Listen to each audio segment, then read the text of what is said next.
I don't even know why I'm here writing this.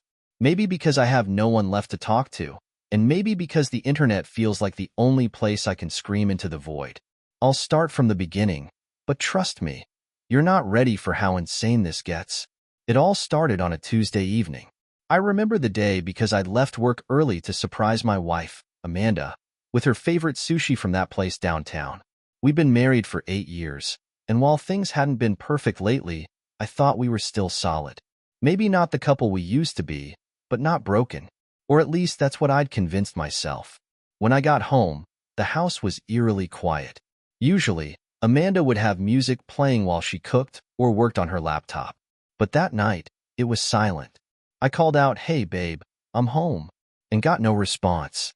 I walked into the living room, sushi bag in hand, and saw her phone on the coffee table. She never left her phone lying around. Ever. That should have been my first red flag. I was about to call her name again when I heard a faint voice coming from upstairs. I froze. It wasn't the sound of the TV or music. It was Amanda's voice. She was talking to someone, quietly, almost conspiratorially.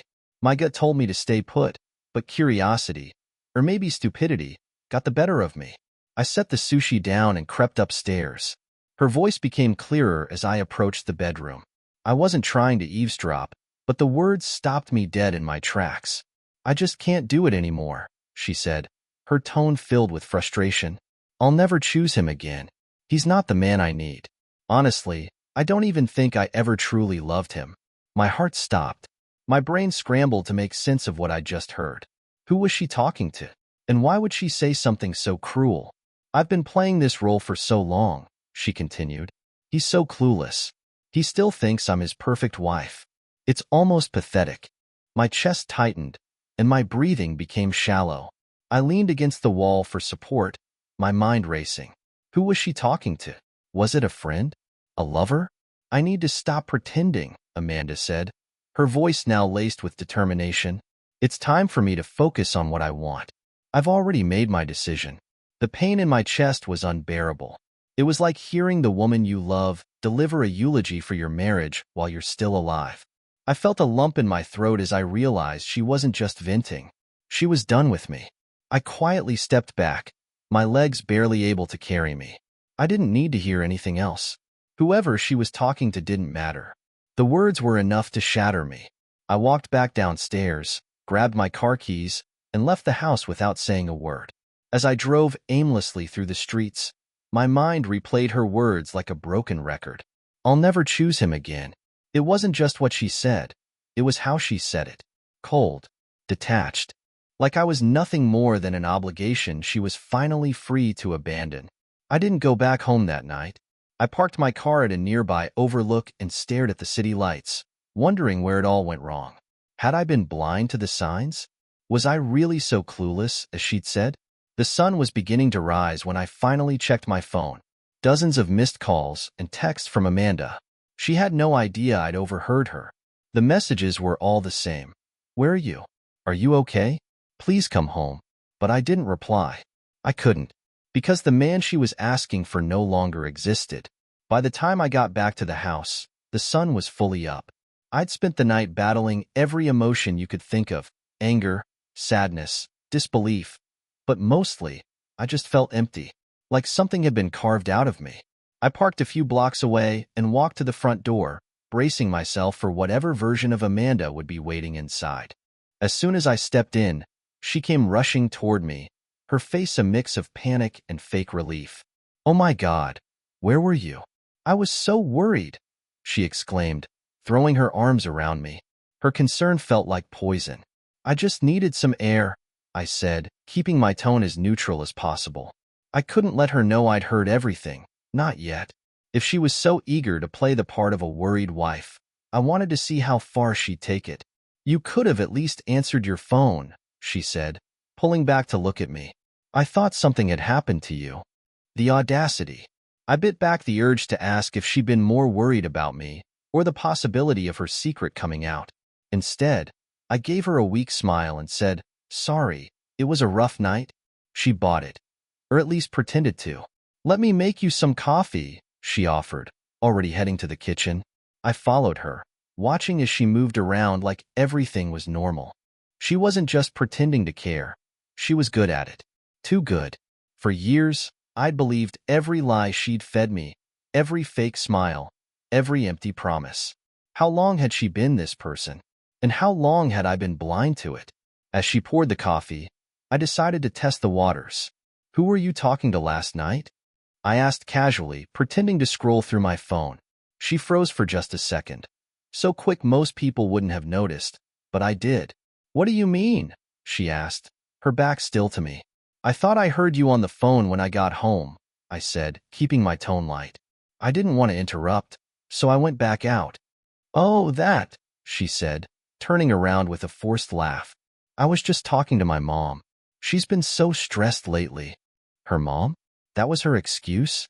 I knew she was lying, but I didn't press further. Not yet. The rest of the day passed in a blur. Amanda acted like everything was fine, but I noticed the little things now. The way she avoided eye contact when she thought I was watching, the way she kept checking her phone, the way her smile didn't quite reach her eyes. That night, after she fell asleep, I decided to do something I'd never done in our entire marriage. I went through her phone. I felt like a criminal as I unlocked it with the code I'd memorized months ago but never used. What I found confirmed everything. There were messages with someone saved as R that painted a picture I didn't want to see. Flirty texts, inside jokes, and plans to meet up. My stomach churned as I read one message in particular. "Last night was amazing. I can't wait to see you again. I'll tell him soon. I just need to find the right moment." I couldn't read anymore. I put the phone back exactly as I'd found it and went to the bathroom, splashing cold water on my face. My reflection stared back at me, hollow and unrecognizable. She was planning to leave me. That much was clear. But I still didn't know how deep this betrayal went. Was R just some fling? Or had this been going on for months, maybe even years? I decided I needed answers. Real answers. But I couldn't confront her yet. If I wanted the truth, I had to be smarter than her. That night, as I lay next to Amanda in bed, I couldn't help but wonder how many nights she'd spent in someone else's arms while I slept here alone, blissfully unaware. The thought made my skin crawl. I had no idea how I was going to handle this, but one thing was certain. I wasn't going to let her destroy me without a fight. The next few days were unbearable. Amanda continued her charade as if nothing had changed, while I had to act like the loving husband I no longer felt like being. Every time she smiled at me, every time she kissed me goodbye, I wondered if she was on her way to CR. The lies hung in the air between us, suffocating me. But I wasn't going to let this destroy me.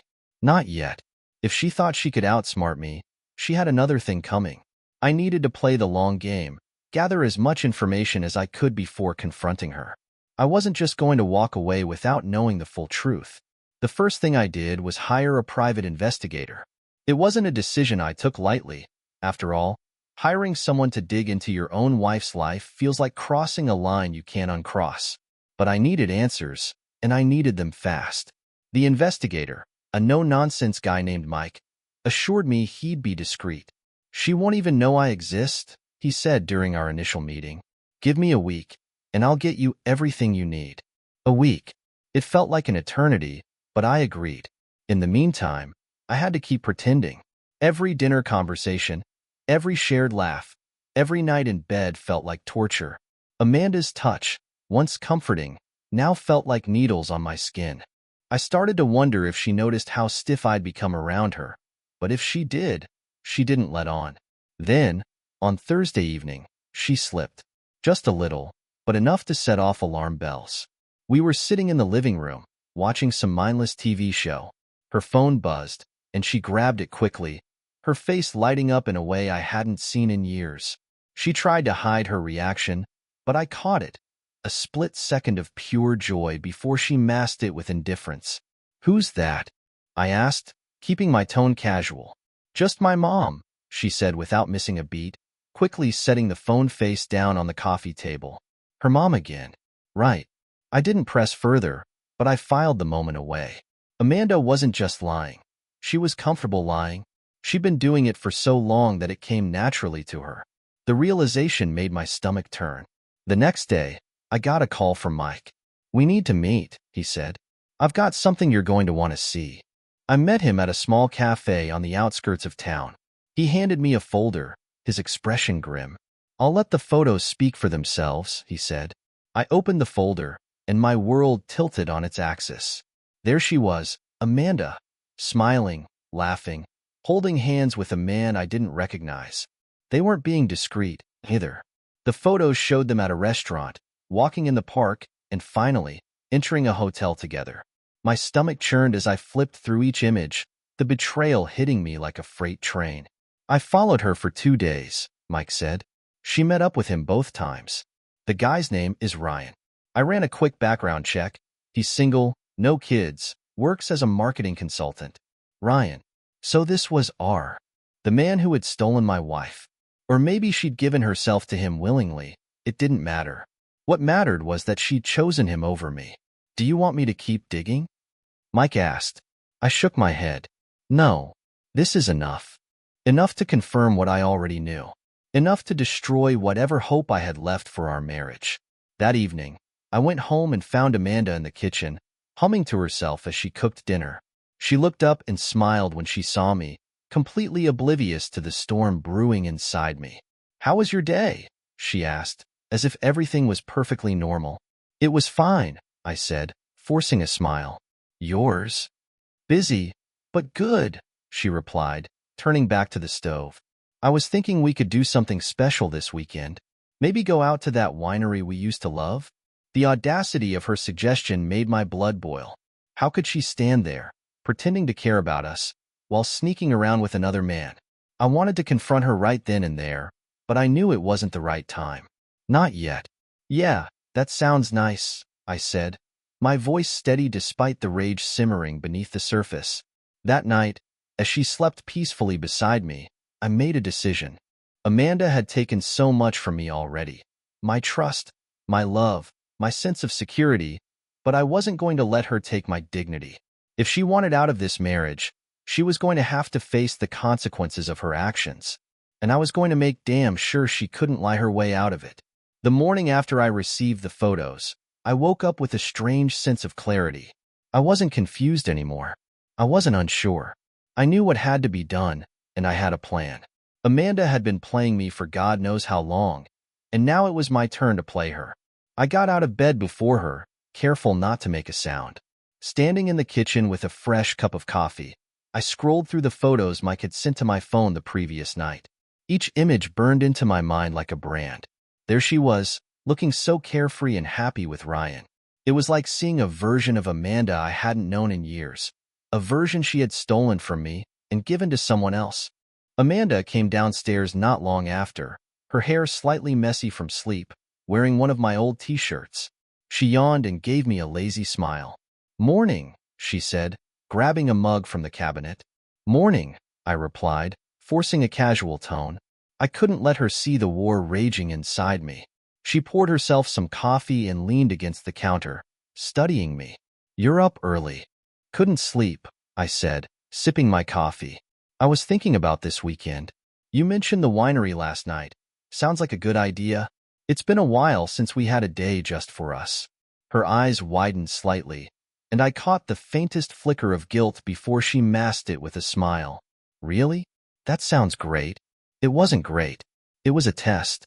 I needed to see how she would react to spending the weekend with me while she was juggling her secret life with Ryan. If she made an excuse, I'd know she was planning to see him. If she agreed, it meant she was confident enough in her lies to believe she could keep playing me. Either way, I learned something. The rest of the day passed like any other.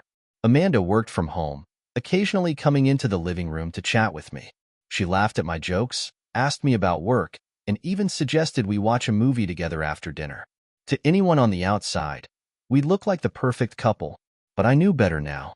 I saw the cracks beneath the surface. That evening, I went through her phone again while she was in the shower. My hands shook as I unlocked it, half hoping to find nothing new, half expecting the worst. The texts with Ryan were still there, and they were just as damning as before.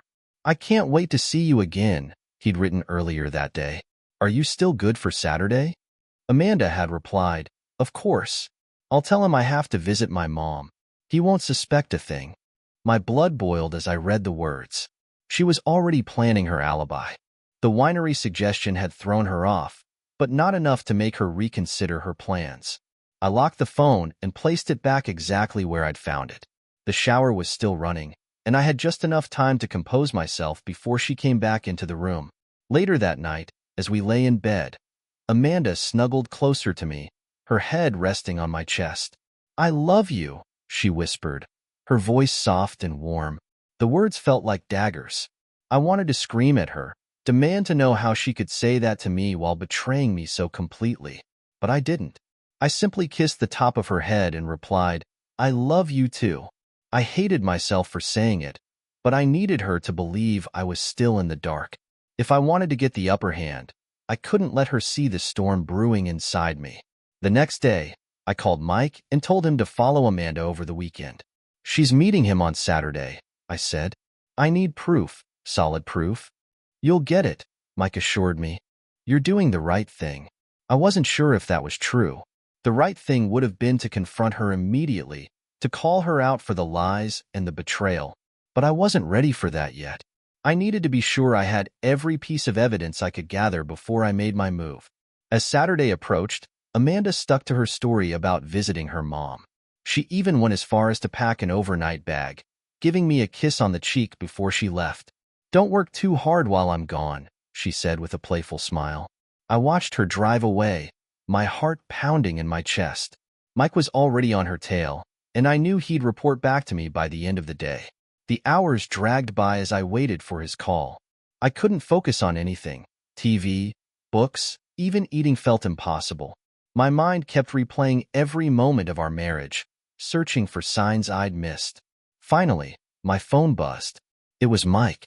"She met him at a hotel," he said without preamble. "I've got photos, timestamps, and everything. You'll have it all by tonight." I hung up without saying much, my hands shaking as I set the phone down. It was real. She wasn't just emotionally checked out. She was fully gone. As I sat there in the silence of our home, I realized this wasn't just about her affair anymore. This was about reclaiming my dignity, my sense of self. Amanda thought she could have it all, her lover, her lies, and her oblivious husband. But she was wrong. I wasn't going to be the clueless, passive man she thought I was. The time for pretending was almost over. The hours after Mike's call were some of the longest of my life. I paced the house, each step fueled by a mix of rage and sadness. She was at a hotel with Ryan. At that very moment, she was laughing, touching him, maybe even telling him the same lies she used to tell me. The weight of it all felt unbearable. Mike's report arrived later that evening. I sat at the kitchen table, my laptop open, staring at the email. Attached were photos, timestamps, and detailed notes of everything Amanda had done that day. My hand hovered over the mouse, hesitant to click the attachments. I didn't want to see her like that, happy with someone else. But I forced myself to look. The first photo showed her walking into the hotel lobby, dressed in the same outfit she'd kissed me goodbye in that morning. Her smile was radiant, her posture confident. She didn't look like a woman weighed down by guilt. The next photo was of her and Ryan sitting at the hotel bar, laughing over drinks. His arm was casually draped over the back of her chair, and she leaned into him like he was her safe haven. And then there was the photo that broke me. A shot of them holding hands as they entered an elevator. The timestamp confirmed what I already knew. They didn't leave the hotel for hours. Mike's notes filled in the gaps. He'd followed them from the bar to the elevator, then waited in the lobby. They eventually came back down, laughing and holding hands like nothing in the world could touch them. They'd gone to dinner at a nearby restaurant before returning to the hotel for the night. The audacity of it all made my blood boil. Amanda hadn't just betrayed me. She'd done it so brazenly, so confidently, as if she thought I'd never find out. I sat there for what felt like hours, staring at the photos. I could feel the anger building, but I also felt something else. Clarity. The evidence was undeniable.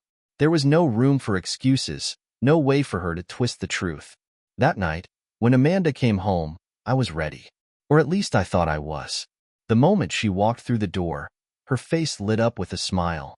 "Hey babe," she said, setting her overnight bag down. "How was your day?" "Fine," I replied, my voice calm. Too calm. She tilted her head, studying me. You okay? You seem off. I'm fine, I said again, forcing a smile. Just tired. She didn't press further, which was a relief. I didn't trust myself to keep the charade going for long. She kissed me on the cheek and headed upstairs to unpack, leaving me alone in the living room. I wanted to confront her right then and there, but something held me back. Maybe it was fear. Fear of how she'd react, fear of what she might say. Or maybe it was something deeper. Part of me still wanted to believe there was a version of Amanda who loved me, who cared about me enough to come clean on her own. The next morning, I decided to test her. I brought her coffee in bed, acting as if everything was perfectly normal. So, I said casually, how was your mom? Did you two have a good time? Amanda didn't miss a beat. Oh, yeah, she said, sitting up and taking the coffee. She's been stressed about some family stuff, but we had a nice visit. It was the ease with which she lied that got to me. She didn't hesitate, didn't stumble over her words. It was as if she truly believed her own story. What about you? She asked, her tone light. What did you do while I was gone? Not much, I replied, keeping my voice steady. Just caught up on some work and relaxed around the house. She smiled, completely unaware of the storm brewing beneath the surface. Later that day, I called Mike and asked for one last favor. I need a recording of her with him, I said. Something she can't deny. Can you get it? It'll take some time, he said. But yeah, I can do it. With that, the wheels were set in motion. I wasn't just going to confront her. I was going to make sure she couldn't escape the truth. Over the next few days, I continued to act like everything was fine. Amanda, for her part, seemed oblivious. She went about her routines, occasionally texting on her phone when she thought I wasn't looking. But I was looking. I saw everything now. Finally, on Thursday, Mike called with an update. I got the recording, he said. It's all there. You'll want to hear this. He sent me the file, and I listened to it alone in my car. My hands shook as I pressed play, the sound of Amanda's voice filling the small space. I feel so free when I'm with you, she said, her tone soft and intimate. I haven't felt this alive in years. Ryan's voice came next. You deserve better than him. You deserve someone who makes you happy. I know, Amanda replied, and I'm done pretending. I'm going to leave him soon. I just need to figure out the right way to do it. The recording ended, and I sat there in stunned silence. She wasn't just cheating. She was planning her exit, planning to leave me like I was nothing. I clenched the steering wheel, my mind racing. Amanda thought she had the upper hand, but she didn't know what I knew. She didn't know that I had every piece of evidence I needed to turn her world upside down, and I was ready to do it. After hearing that recording, I knew I couldn't delay any longer. It was time to confront Amanda, but I wanted to do it in a way that left no room for her lies. The evidence was ironclad. The photos, the texts, and now the recording.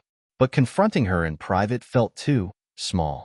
Amanda had humiliated me behind my back, and I needed to ensure the truth came to light in a way she couldn't twist or deny. So I made a plan.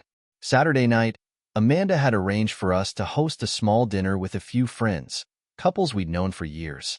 It was the perfect stage. That day, I was calm, eerily so. I went about preparing for the evening like it was just another dinner party. Amanda, unaware of what was coming, seemed cheerful as she cooked and set the table. She even joked about how nice it was to spend time together after her weekend with her mom. The irony made my stomach churn. By the time our friends arrived, the house was filled with laughter and the smell of roasted chicken. Amanda played the perfect hostess, charming everyone with her wit and warmth. I watched her, marveling at how effortlessly she lied, not just to me but to everyone. As dinner wound down and the conversation turned casual, I decided it was time. My heart pounded in my chest, but I kept my composure. Hey, everyone, I began, raising my glass. I just wanted to thank you all for being here tonight. Amanda and I have always valued your friendship. Amanda beamed at me, clearly pleased. That's so sweet, honey.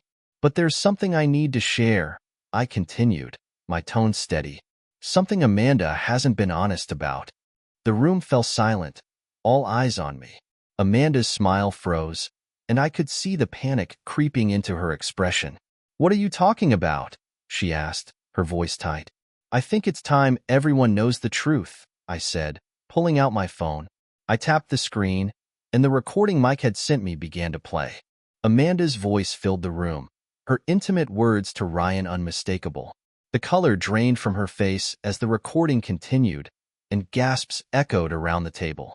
When it ended, I looked directly at Amanda. "Care to explain?" she stammered, her eyes darting around the room as if searching for an escape. It's not what it sounds like," she began, but no one believed her. The evidence was too damning. Our friends sat in stunned silence, their expressions ranging from disbelief to pity. One of them, Julie, finally spoke. "Amanda, how could you?" Amanda buried her face in her hands, unable to answer. I stood, feeling a strange mix of relief and sadness. "You've all heard the truth now. I won't let her keep lying, not to me, and not to any of you."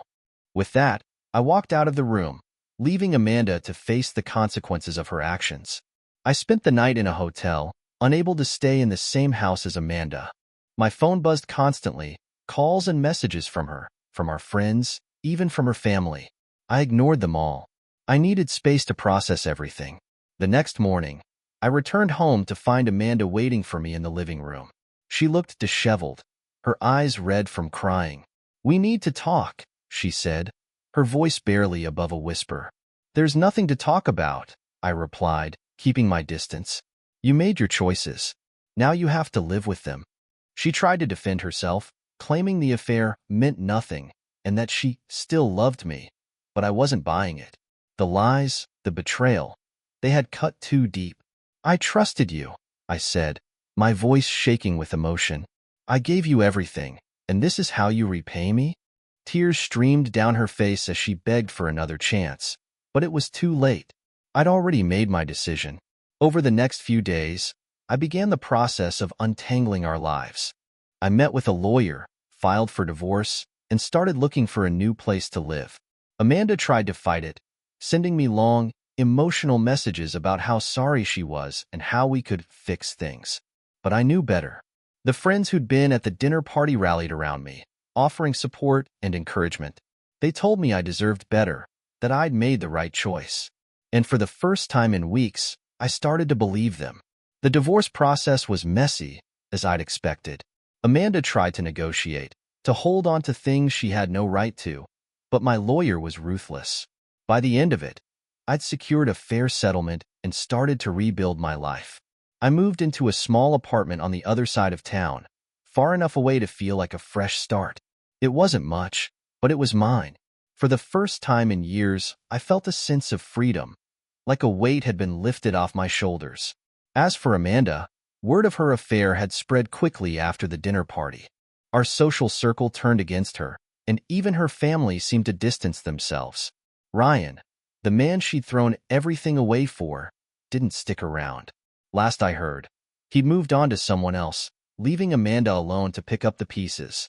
It's been months now, and while the pain hasn't completely faded, I'm learning to move forward. I've started focusing on myself, my hobbies, my career, my mental health. Looking back, I can't believe how blind I was to the cracks in our marriage. But I'm grateful for the clarity I've gained, even if it came at such a high cost. To anyone reading this who might be going through something similar, know this: you deserve honesty, you deserve respect, and you deserve someone who chooses you every single day. I didn't have that with Amanda, but now I know what to look for. And someday, I hope to find it.